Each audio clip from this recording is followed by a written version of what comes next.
अस्सलाम वालेकुम। This is माहा सरफराज। आज की वीडियो में हम 2023 में होने वाले एओ पेपर के कुछ क्वेश्चंस डिस्कस करेंगे। हम उन क्वेश्चंस के करेक्ट आंसर्स भी देखेंगे और उनसे रेलिवेंट अगर कुछ और एमसीक्यूज या कोई पॉइंट्स बनते हुए तो वो भी मैं आप लोगों को बताऊंगी। ठीक है, आज की वीडियो स्टार्ट करते हैं। अच्छा, पेपर में एक क्वेश्चन पूछा हुआ था, first step in PCR. Paper में ये पूछा गया था कि जो पीसीआर है उसका फर्स्ट स्टेप कौन सा होता है। सबसे पहले तो आप लोगों को पता होना चाहिए PCR stands for polymerase chain reaction. ठीक है, वहां पर जो करेक्ट आंसर बनता था वो है डीनेचरेशन। अच्छा, ये जो पीसीआर है ये एक लेबोरेटरी प्रोसेस है। ठीक है, लेबोरेटरी मेथड है। आप लोगों ने अक्सर देखा होगा पीसीआर मशीन्स पड़ी होती हैं लेबोरेटरी के अंदर। ठीक है। अच्छा, यहाँ पर आप लोगों को पता होना चाहिए कि पीसीआर होता क्या है।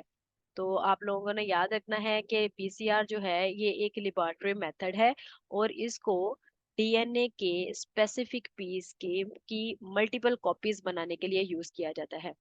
ठीक है, याद रखना है कि पीसीआर जो है ये एक लेबोरेटरी मेथड है और इसको डीएनए के स्पेसिफिक पीस की मल्टीपल कॉपीज बनाने के लिए यूज किया जाता है। ठीक है, फिर आप लोगों से अगर इंटरव्यू में पूछ लिया जाए या पेपर में पूछ लिया जाए तो आप लोगों ने एक बात याद रखनी है, स्टेप्स इन पीसीआर के। पीसीआर में स्टेप्स कौन कौन से होते हैं। पीसीआर में जो पहला स्टेप होता है वो डीनेचरेशन का होता है, दूसरा स्टेप अनीलिंग का होता है, तीसरा स्टेप एक्सटेंशन का होता है। ठीक है, आप लोगों ने देखा है ना कि पेपर में क्वेश्चन क्या पूछा गया था कि पीसीआर का फर्स्ट स्टेप कौन सा है, तो आप लोगों ने याद रखना है कि पीसीआर का फर्स्ट स्टेप कौन सा है, डीनेचरेशन। ठीक है, अब हम देख लेते हैं दूसरा एमसीक्यूज। अच्छा, एक एमसीक्यूज पेपर में पूछा हुआ था, seed of sunflower is known as. Sunflower की जो सीड है उसको क्या कहा जाता है। सनफ्लावर के सीड को एचिन कहा जाता है। ठीक है, अच्छा, सनफ्लावर की एक डिजीज है, बहुत कॉमन डिजीज है, आप लोगों को पता है, चारकोल रोड।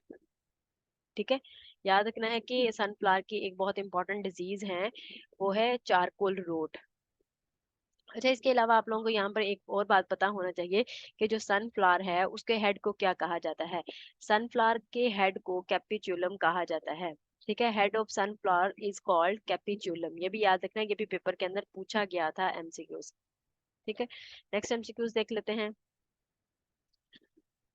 अच्छा, एक एमसीक्यूज पूछा गया था, physical appearance of an individual is known as. ये तो आप सबको पता होगा, ये काफी कॉमन क्वेश्चन है, बहुत इंपॉर्टेंट क्वेश्चन है, सिंपल क्वेश्चन है, बेसिक क्वेश्चन है।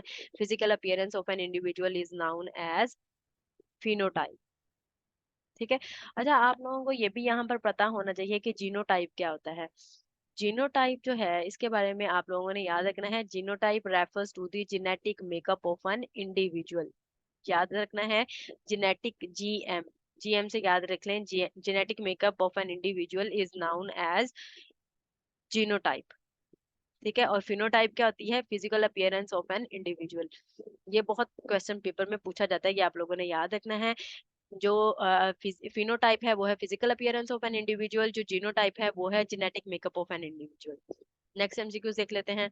नेक्स्ट एमसीक्यूज है, मोस्टली कल्टीवेटेड वीट इज। वो पूछ रहा है कि ज्यादातर जो वीट वैरायटी लगाई जाती है वो कौन सी है, तो आप लोगों ने याद रखना है हेक्साप्लॉइड।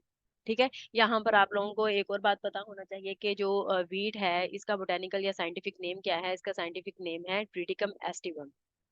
ठीक है, नेक्स्ट एमसीक्यूज देख लेते हैं। नेक्स्ट एमसीक्यूज है, वायरॉइड इज।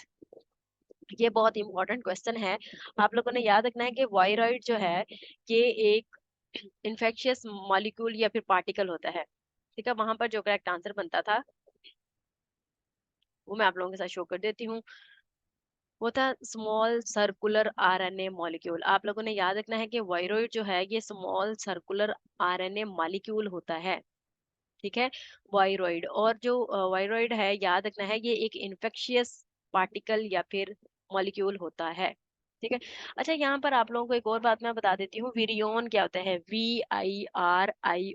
विरियोन जो होता है ये कंप्लीट इन्फेक्शियस वायरस पार्टिकल होता है। ठीक है, विरियोन का मैं दोबारा से बता देती हूँ, विरियोन जो है ये कंप्लीट इन्फेक्शियस वायरस पार्टिकल होता है। ठीक है, complete infectious virus particle is known as virion. Next MCQs देख लेते हैं।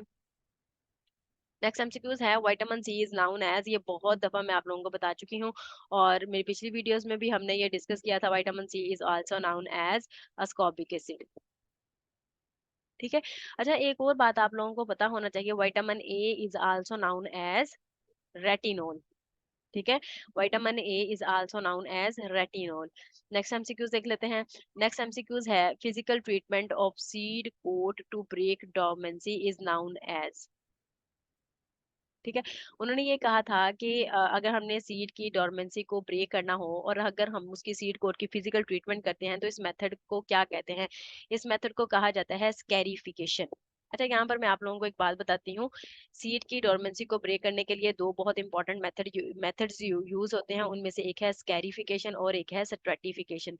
स्कैरिफिकेशन जो है ये आप लोगों को डेफिनेशन यहाँ पर नजर आ रही है। स्कैरिफिकेशन में क्या किया जाता है कि सीड कोड की फिजिकल ट्रीटमेंट की जाती है। ठीक है। जो स्ट्रेटिफिकेशन है ना, स्ट्रेटिफिकेशन के अंदर हम क्या कहते हैं कि सीड को कोल्ड टेम्परेचर पे रखते हैं। ठीक है, कोल्ड टेम्परेचर का हम उसको एक्सपोजर देते हैं तो उसको हम कह देते हैं स्ट्रेटिफिकेशन। वो भी सी डॉर्मेंसी को ब्रेक करने के लिए एक बहुत इंपॉर्टेंट प्रोसेस है। नेक्स्ट एमसीक्यूज है पाइनएप्पल एज। उसने ये पूछा हुआ था कि पाइनएप्पल जो है ये कैम है या फिर सी प्लांट है या फिर C3 प्लांट है या C4 प्लांट है या कैम प्लांट है। तो आप लोगों ने याद रखना है कि पाइनएप्पल जो है ये कैम प्लांट है। अच्छा, कैम प्लांट का यहाँ पर आप लोगों को फुल फॉर्म पता होना चाहिए। वो है, ये सबको आप लोगों को पता होगा, हम शुरू से पढ़ते आ रहे हैं, ग्रेसियोलेशियन एसिड मेटाबॉलिज्म। ठीक है, ये अक्सर इंटरव्यू में पूछा जाता है। नेक्स्ट एमसीक्यूज है sucking insect in cotton crop. उसने ये पूछा हुआ था कि कॉटन क्रॉप के अंदर सकिंग इंसेक्ट्स कौन कौन से हैं। तो वहां पर तीन एमसीक्यूज दिए हुए थे और वहां पर तीन ऑप्शन सॉरी दिए हुए थे और इसके अलावा वहां पर एक ऑप्शन दिया हुआ था ऑल ऑफ दिस का। तो मैं सबसे पहले तो आप लोगों को दिखा देती हूँ कि वहां पर ऑप्शंस कौन कौन से थे। उनमें से एक था जैसिड, एक था व्हाइट फ्लाई और एक था एफिड।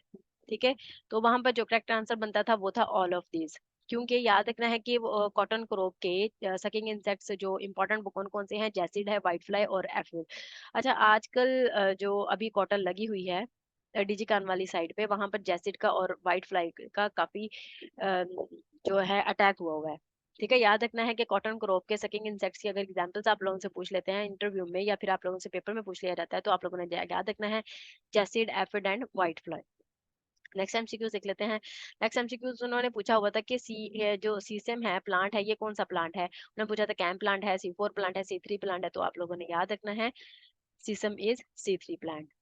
ठीक है, आज के लिए इतना ही था। इंशाल्लाह हम नेक्स्ट वीडियो में फर्दर इसके रिमेनिंग एमसीक्यूज डिस्कस करेंगे। Thank you so much. Allah Hafiz.